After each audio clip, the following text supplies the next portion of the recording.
Good morning. CEO Bear 006. Fundraising. Where do I get the money to operate this business? There's multiple different ways. We're going to discuss three briefly, and then a fourth way that is my preferred method. So, you got a business plan put together. Did you? Did you do a business plan? We should maybe start with that. The thing to understand with planning is that no plan survives contact with the enemy. The reason that we plan is less to give us a roadmap forward, although that's important, that can work. But it's more to mitigate the risks associated with taking this course of action, whatever it's going to be. You develop a roadmap so that while you're driving, if you have to take a detour or a road is closed, there's construction, there's an accident, whatever, you still have a general idea of where you're going, when you need to get there, how you're going to get there. So planning is important because it forces you to realistically assess where you are in the marketplace. Lots of people have really good ideas. And I'm here to tell you, your ideas aren't worth shit. Where the value is in the execution, not the idea. I probably have 10 good ideas per day. What you'll find, especially if you're a serial entrepreneur like I am, I've been self-employed and operating my own businesses since I was 17 years old. What you'll find is there's not enough resources to execute on every good idea that you have. So, only the really good ideas, the really good ones, become either business plans or products or services within an existing business. So, you've done a business plan, you have an idea of what you're going to do, how you're going to do it, who your potential clients are, the market cap of the market that you're operating in, what your price point's going to be, what your costing is, the type of team you need to build to accomplish this, etc., etc. You've looked at all of that, and now you've determined I need X amount of dollars to make this thing happen. Where do I get those dollars from? So one, generally we're just going to call this finance. Angel investors or bank loans, etc., etc. That's possible. I don't like that, and you'll see a trend here. I don't like that for a few reasons. The first is, a debtor is a slave to their debt. You're generally speaking giving away, if not part of your business, and hopefully you're smart enough to not give away a controlling stake of your business, you should always own a minimum of 51% of your business. Because otherwise you've got somebody else calling the shots for you. And by the way, if you ever sell part of your business, there needs to be at a minimum a memorandum of understanding, but generally speaking a contract that explains not just how much money you're getting, but what the other person gets for that money. Are they a silent partner? Are they just funding the business? They're backing capital? Or do they have a say in how the business is run? And depending on the type of investor that you're dealing with, some people have no interest whatsoever in telling you how to run your business. They just see you as a good operator and they see your idea as being a good idea, and they want to invest a certain amount of money in that to hopefully make even more money than that. Some people want to have their fingers in it. And if you get too many cooks in the kitchen, sooner or later the product starts to suffer. Your chain of command will suffer. Your morale of your employees will suffer. Hell, even the execution on the product or the service will suffer because you may have somebody who has a lot of money, but they may not understand the nuances of the business, the product, or the service that you provide. Now, finance right now in today's day and age, mid-2023, is drying up like crazy. There's a lot less mobility in the capital. Money's not just being thrown around like it has been in the years past. And the predominant reason I don't like this way of funding a business is that right now, generally speaking, if you're in the startup phase, all you have is a good idea. You haven't proven that you can execute. And so if I was to invest in your business at the startup phase, you will have needed to have had a proven track record already as an operator. And if you don't, I'm not interested, because good ideas are worthless. It's the execution that counts. And if you haven't executed before, if you don't have a proven track record of execution, why am I going to give you money? So it's an option, but it's going to cost you. And you could roll in small business association, small business administration loans into this, SBA loans. Being perfectly frank, if you're a white male like I am, the likelihood of you getting an SBA loan is going to be significantly lower if you're any other subset of the population. Ask me how I know. The SBA is unfortunately highly politicized, where your gender and your skin color matters more than the quality of your idea or your ability to execute. I've had some run-ins with the SBA in the past. Next possible vector for funding your business is to take personal loans. This could either be personal loans, secured or unsecured debt from a bank. Sometimes people refinance their house, take out a second mortgage to get the money to operate the business, etc. That can be dangerous because, again, if you can't execute, if it's just a good idea, now your house is on the line. A secured loan means that you've offered some type of collateral. And generally speaking, this is not a portion of the business, ownership of the business. It's your house. It's real estate. It's other assets that you may own, leveraged against the current business that you're operating. Or it's a personal loan from your mom or your best friend or somebody in your family.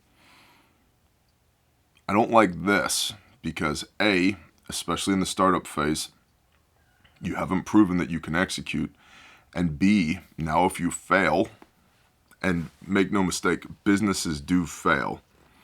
It's something like 90% of small businesses fail within the first 5 years. Fail within the first 5 years. You go insolvent. You don't have enough money coming in to operate the business.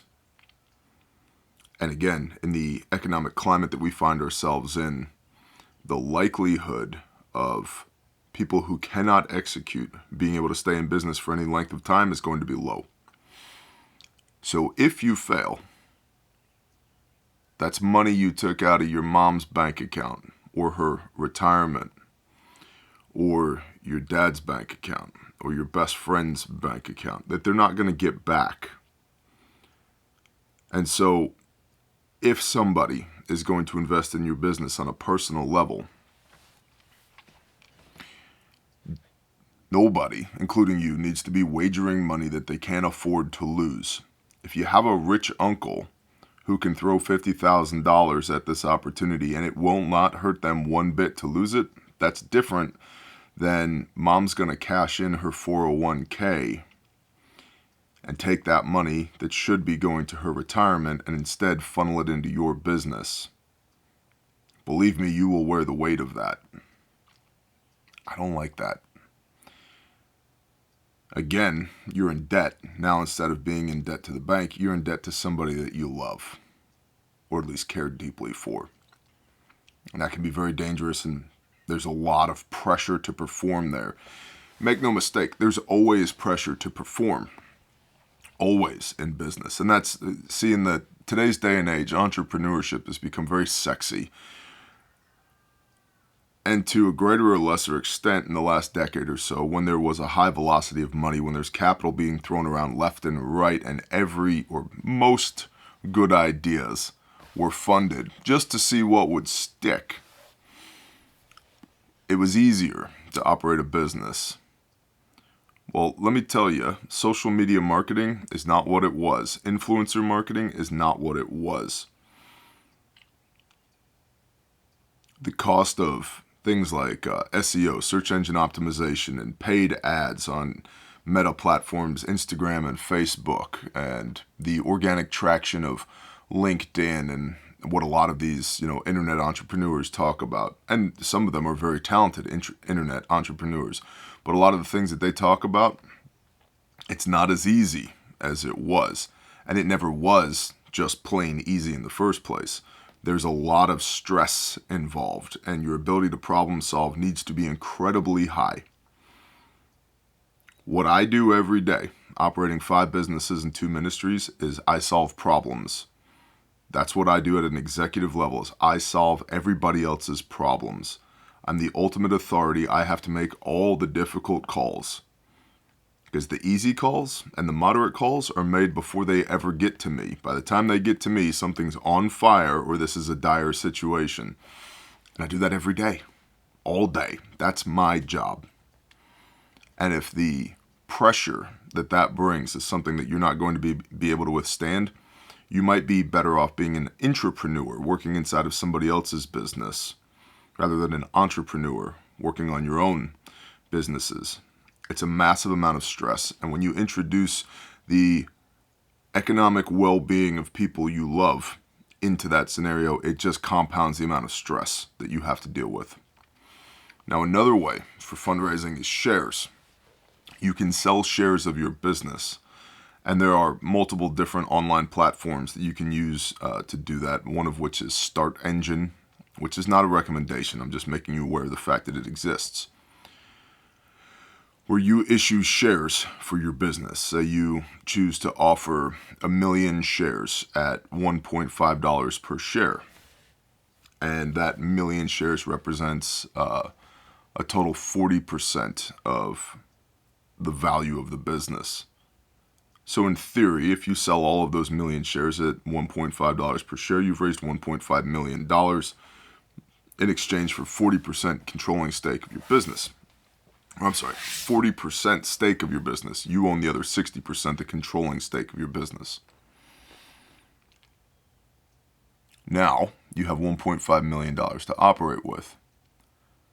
And let's say you earn $4 million in revenue at a 25% profit margin. That gives you a net profit of $1 million. You don't keep that $1 million. You keep 600,000 of that, which I know for many of you sounds super enticing. Ooh, the other 400,000 goes to your shareholders. Now 400,000 divided by $1 million is 40 cents per share. If I spend $1.50 to make 40 cents, I'm probably not going to be very pleased. So again, that creates outside pressure and accountability in order for you to perform within your business. And so be very careful about issuing shares. Not something I would do at the startup phase. The growth and expansion phase, after I have a proven business model, might make sense for you to provide the capital to expand your business, to push into new markets, or to buy more equipment, or to increase your marketing, to work on your branding. Then it might make sense. But the point of these first 3 methods for raising capital, finance, loans, and shares, is that they don't work great at the startup phase. And if you're operating a business that is being profitable when you get to growth and expansion phase, you should already have the money to grow and expand. I've discussed it before, but I'll discuss it again briefly. The Profit First Model. It's a book written by Michael Michalowicz. Get it, read it. The basic tenet of that book is that from your gross profit, right, we have gross revenue, sales, minus expenses, should leave profit, right? It's a basic general accounting practices. Well, from that gross profit, what the difference in between how much money you brought in and how much you spent on your COGS, your cost of goods, etc. before you deduct for salary and administrative costs, payroll, branding, insurance, and all these other expenses that you will experience as a business, take a percentage of that money, of the gross profit, and set it aside. It could be 1%, could be 10%, could be 40%. Michael Michalowicz recommends beginning with 1%, and you literally open a separate bank account that is your profit account that has a one-way valve in between it. Money comes out of your OpEx, operating expense account, and goes into the profit account, and it doesn't come back out until you decide that it does. And you as the business owner get to direct that profit, whether this is pay for you or you use it for growth and expansion or whatever it may be. The businesses that I operate, I like to have a minimum of 10% going to that profit account. If you can't operate the business on what's left over after you pull the profit out of it, something's wrong with the business, and it becomes a very good tool to diagnose where the issues are with the operating methods of the business. Generally speaking, your expenses are too high or your price for your product is too low. And you can play with those two metrics until you find a sweet spot. So you should be profitable when you come to growth and expansion phase. Now, how do I get from startup to growth and expansion phase? The last method I want to discuss today, which is my favorite, is bootstrapping. What does that mean? It essentially means self-funding your business. As an example, a couple of examples. The first business that I ever started was my tree business in upstate New York. Started that out of necessity with a $500 pickup truck, Ford Ranger, 2.3 liter 4-cylinder and the 5-speed, and a $200 chainsaw, a Poland Pro chainsaw. There's nothing pro about it. I now operate steel chainsaws, thank you very much. But I started cutting timber and splitting firewood. I needed firewood to heat my home. And people would stop and say, "Are you selling firewood?" "Nope, this is just for me." Well, like the 10th person that stopped and asked, "Hey, are you selling firewood?" "Sure am. How much you want?" And thus a business was born. And I would use that little pickup truck. I would drive it into the back 40 on the property that we lived on. I was already doing that to cut firewood with for us. And I would fell trees. I would buck them up into rounds, throw them in the back of the truck, or skid whole logs with that little truck, 2-wheel drive truck. Cut them up, split them by hand with firewood. My first year in business, just selling firewood, I cut 98 cords by hand. My second year in business, 192 cords by hand. My third year, I bought a damn log splitter. Growth and expansion. Now, when I sold that business, I was 22 years old. I sold it for $1.4 million. And that didn't include the equipment. That was just the accounts. Because I started felling timber, I became an ISA certified arborist. Learned to climb trees and trim trees and do technical removals. I got contracts for the state DOT, etc., etc. And the value of the customer base, the clients that I had, was valued at $1.4 million. And so I sold it at 22. Signed a non-compete for 5 years that I wouldn't cut trees within a 5-county area around where my business was. And the rest is history. As a brief aside, one of the mistakes I made with that was when I sold those accounts, because I signed the non-compete, I also sold all of my tree equipment because I was young and stupid. And I thought, well, I can't cut trees. I don't need this tree equipment anymore. So I sold dozers and excavators and dump trucks and trailers and wood chippers, and that was stupid. If your equipment is paid for, which mine was, I would recommend not selling it. My idea as a young man, as a 22-year-old man, was I can always earn more money and buy more equipment. Yeah, but that's a waste of time, and time is your most precious resource. Now, the current company that I operate, one of the current companies that I operate, is Refuge Medical. This company right here. Took $1,000 of my own personal money, seed money, and I made 6 of these. 6. And I started shopping them around to end users, professionals who needed good first aid kits. And I got an order for 50 kits, then another order for 50 kits, then an order for 100 kits. And then I started offering kits direct to consumer. Go to our website and buy. And in 4 years, we've gone from me working in my barn 1 day per month building first aid kits to now we're on 4 continents with all branches of the U.S. Armed Forces electively. We make the best first aid kits on earth. Saved 73 lives to date as of the time of this recording. There are 23 families that work for and earn a living wage from Refuge Medical in 4 years.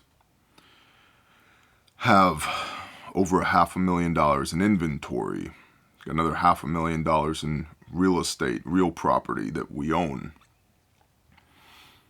etc., etc., etc.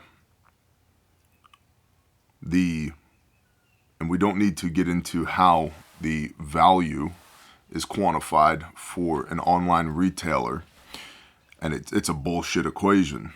But per that bullshit equation, Refuge Medical has a value of $60 million. Now, make no mistake, that doesn't mean I have $60 million in the bank. But that's what it's valued at, is $60 million from $1,000 4 years ago. How did that happen? Bootstrapping. For the first year of Refuge Medical, any single dime in profit that we had got poured back into the company. My goal in the second year of Refuge Medical was simply to have 50 kits worth of inventory on the shelf, and that seemed like an insurmountable goal. 50. Now if we sell 50 kits in a day, praise the Father, that's a slow day. It's pretty amazing. And we will talk about how all that has come to be in episode 7, where we'll talk about sales, marketing, and branding. And this is not a flex. This is simply to show you that it is entirely possible to self-fund, to bootstrap. I'm not a genius. I don't have an Ivy League degree. In fact, to be perfectly clear, I don't have a college degree.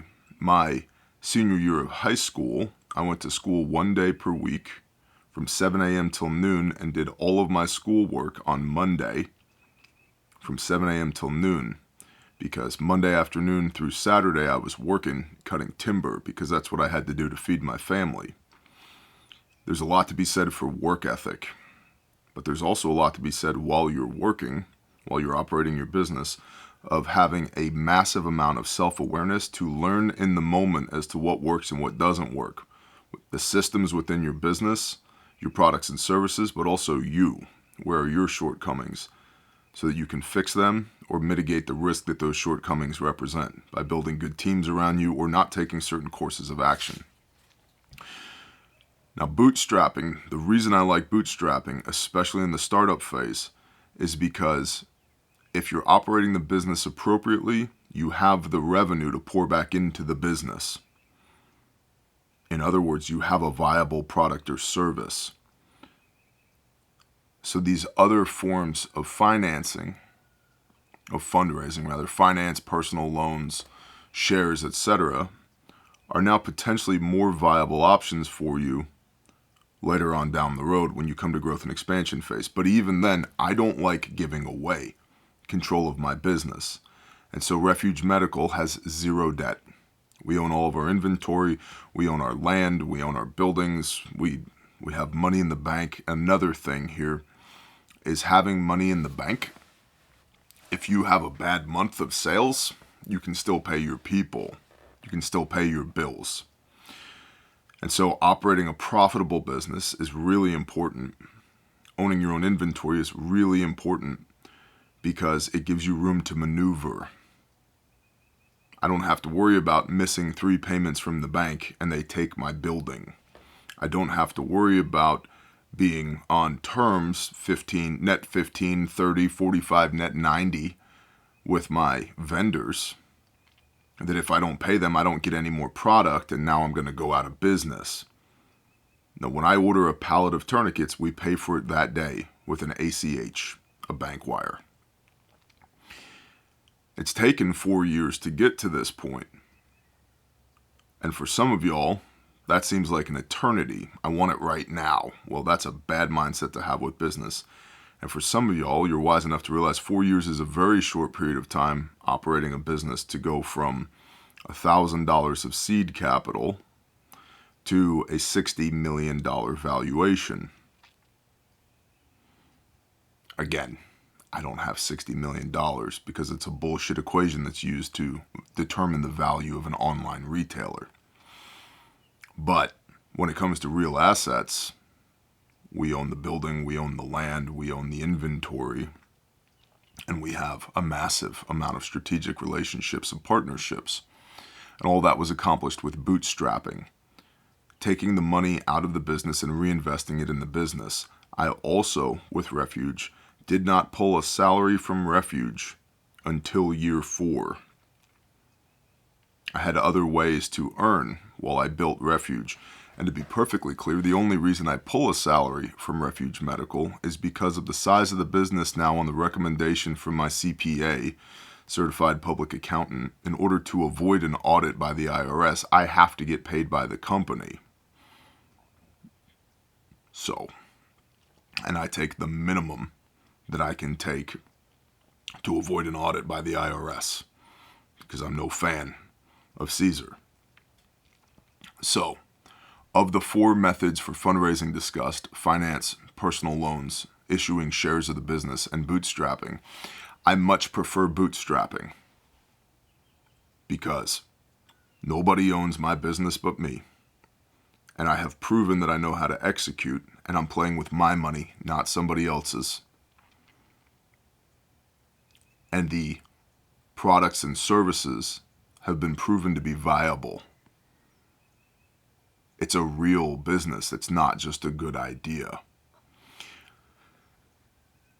And in the day and age that we're going into economically, again, good ideas are worth shit. It's the execution that matters. And last point to that, the team that we have built at Refuge Medical, if we closed up shop at Refuge Medical tomorrow, we could start a burger joint.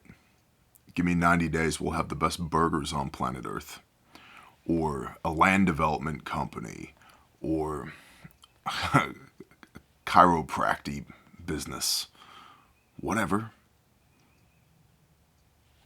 In many ways, businesses are all the same. Products and services, customer service, morality, integrity, ethics. You have to perform, you have to execute. And that team that we built at Refuge Medical can execute on anything. Anything. That's part of why I have 5 businesses, not 1. Because sometimes you have a good idea. And sometimes, after determining the viability, that good idea is a great idea. And now that gives you even more room, more capability to maneuver in the market space because of the team that you've built while determining if the first business was actually viable. So rather than trying to get everybody else's money to prove whether or not you're viable, get a little bit of your own and start executing. And the reps and sets, the experience that you get operating from 1,000 to 10,000 to 100,000 to $1 million to multiple millions of dollars in revenue, builds your prowess, makes you more viable as an operator, as an entrepreneur. That's why I prefer bootstrapping. So again, can you get a bank loan? Yeah. Can you get a personal loan? Yeah. Can you issue shares? Yeah. Do I recommend it? Not even a little bit. If you believe in your business that strongly, your product or service that strongly, wager your own money and prove that it can be done. And then your vibe attracts your tribe. You execute well enough, other people will be knocking your door down begging to invest in your business. And then that puts you in a position of power. That is CEO Bear 006, Fundraising. Hit me in the comments. Let me know what you want us to talk about next. Many of y'all have been clamoring for another CEO Bear video, and here we are. I appreciate y'all. Have a blessed day. Shalom.